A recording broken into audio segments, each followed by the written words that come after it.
Iran की गिनती आज दुनिया के सबसे ताकतवर देशों में होती है। ईरान ने अपनी सैन्य क्षमता और अपने कद को इतना बड़ा बना लिया है कि आज अमेरिका जैसा देश भी उसका सामने से मुकाबला नहीं कर सकता। आज दुनिया के हर देश और हर मीडिया चैनल पर ईरान का नाम छाया हुआ है, लेकिन ईरान ने ये सब एक दिन में हासिल नहीं किया, बल्कि ये उसके सालों की मेहनत और कुर्बानियों का नतीजा है। इस्लामी निजाम के लिए सत्ता को उखाड़ फेंकना और दुनिया की जालिम ताकतों से खुद का लोहा मनवाना, अगर किसी को सीखना हो तो वो ईरान से सीखे।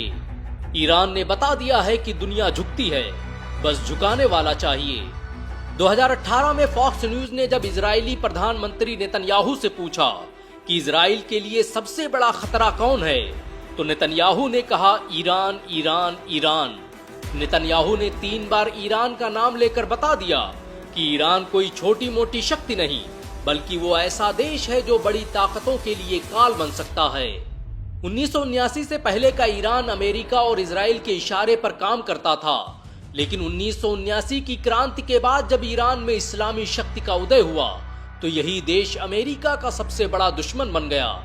अमेरिका ईरान में एक ऐसी सरकार की स्थापना करना चाहता था जो इस्लामी निजाम को ठुकरा कर पश्चिमी संस्कृत को गले लगाने वाली हो, लेकिन आयतुल्लाह खुमैनी के इंकलाब ने उसके इस मंसूबे को नाकाम बना दिया और ईरान में ऐसी हुकूमत कायम की जिसने उसकी धज्जियां उड़ा दी। 90 के दशक में अमेरिका मिडिल ईस्ट पर पकड़ बनाए रखने के लिए मुस्लिम देशों में अवस्था फैलाने की कोशिश कर रहा था, और यही वजह है कि उस दौर में इराक, ईरान सहित अरब देशों में बहुत से युद्ध हुए। अफगानिस्तान से लेकर इराक, ईरान, मिस्र, कुवैत, बहरैन, हर जगह युद्ध का बाजार गर्म था और अमेरिका अपने हथियारों को बेचकर और मुस्लिम देशों के प्राकृतिक संसाधनों पर कब्जा करके कमाई कर रहा था।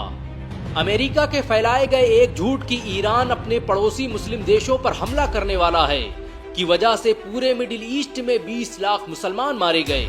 विरोधी ताकतों की कोशिश थी कि किसी तरह मुस्लिम देशों को शिया और सुन्नी के नाम पर लड़ाकर बर्बाद कर दिया जाए।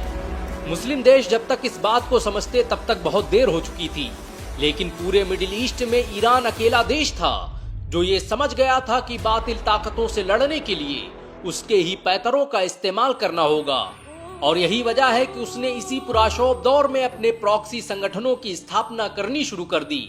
उसने यमन में हूथी, फिलिस्तीन में हमास और हिजबुल्लाह जैसे कई संगठन खड़े कर दिए और अपने आसपास के देशों में अपनी ताकत का प्रसार करने लगा। ईरान ने इस दौरान अपनी टेक्नोलॉजी को भी विस्तार देना शुरू किया और अपने परमाणु प्रोजेक्ट की शुरुआत कर दी। अमेरिका ईरान को पहले से ही एक खतरे के रूप में देखता था। 1985 में अमेरिकन सीनेट ने एक रिपोर्ट प्रकाशित की और बताया कि अगर ईरान इसी तरह से तरक्की करता रहा तो अगले 7 सालों में वो परमाणु बम बनाने में कामयाब हो जाएगा।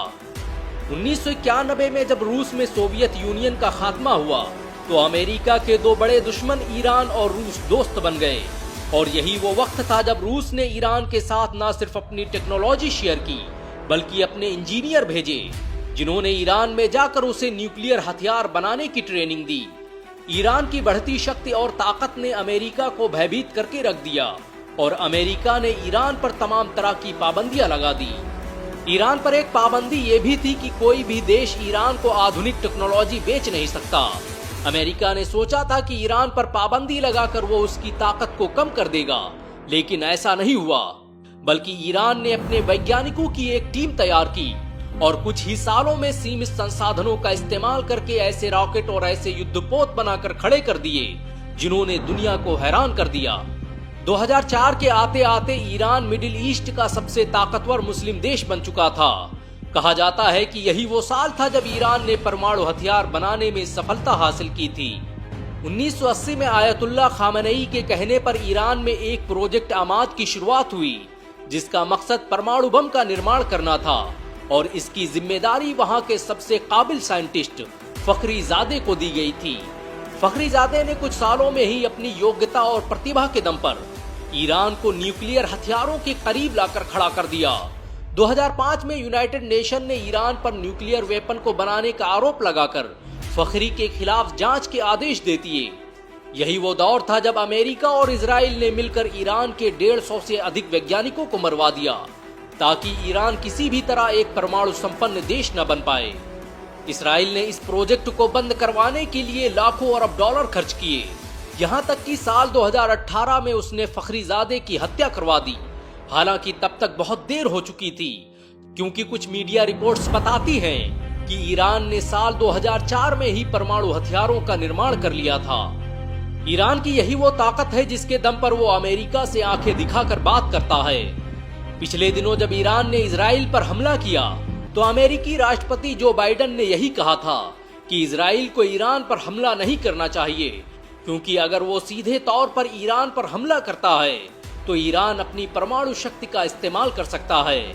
जैसे ही इजराइल ईरान पर हमला करेगा उसके तुरंत बाद ईरान खुद को परमाणु हथियारों वाला देश घोषित कर देगा, और जिस दिन ईरान खुद को परमाणु संपन्न देश घोषित करेगा उसी दिन तुर्की, सऊदी अरब और संयुक्त अरब अमीरात जैसे देश भी खुद को परमाणु संपन्न देश घोषित कर देंगे, और इजराइल की एक गलती उसकी तबाही की वजह बन जाएगी। ईरान आज उन देशों में शामिल हो चुका है जिन पर सबसे ज्यादा प्रतिबंध लगाए गए, लेकिन ये प्रतिबंध उसके हौसलों को कम नहीं कर सके।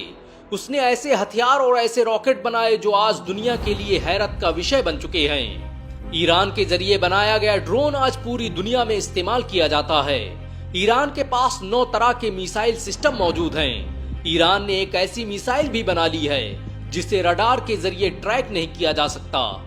जिस ईरान पर अमेरिका ने पाबंदी लगाई थी कि वो किसी से हथियार नहीं खरीद सकता, आज वही ईरान दुनिया के 20 से अधिक देशों को अपने ड्रोन बेच रहा है। Tajikistan, Armenia, Sudan, Ethiopia, Venezuela, Algeria जैसे देश उसके ड्रोन सिस्टम का इस्तेमाल कर रहे हैं।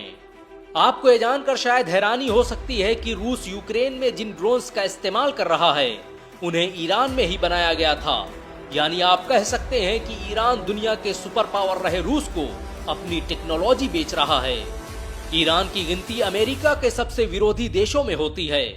ईरान ने जालिमों का मुकाबला करने के लिए उसके विरोधी देशों को एक प्लेटफॉर्म पर लाकर खड़ा कर दिया है, और यही वजह है कि रशिया और चीन जैसे देश उसके दोस्त हैं।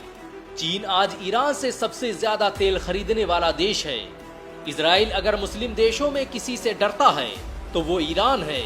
इजराइल ने पिछले 20 सालों में जितने भी डिफेंस सिस्टम बनाए हैं वो सब ईरान को मद्देनजर रखते हुए ही बनाए हैं।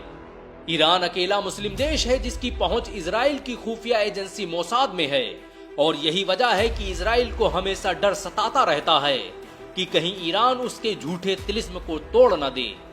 ईरान ने अपनी ताकत और सत्ता के दम पर साबित कर दिया है कि दुनिया झुकती है, झुकाने वाला चाहिए। लोग आपकी बात मानते हैं, बात मनवाने वाला चाहिए।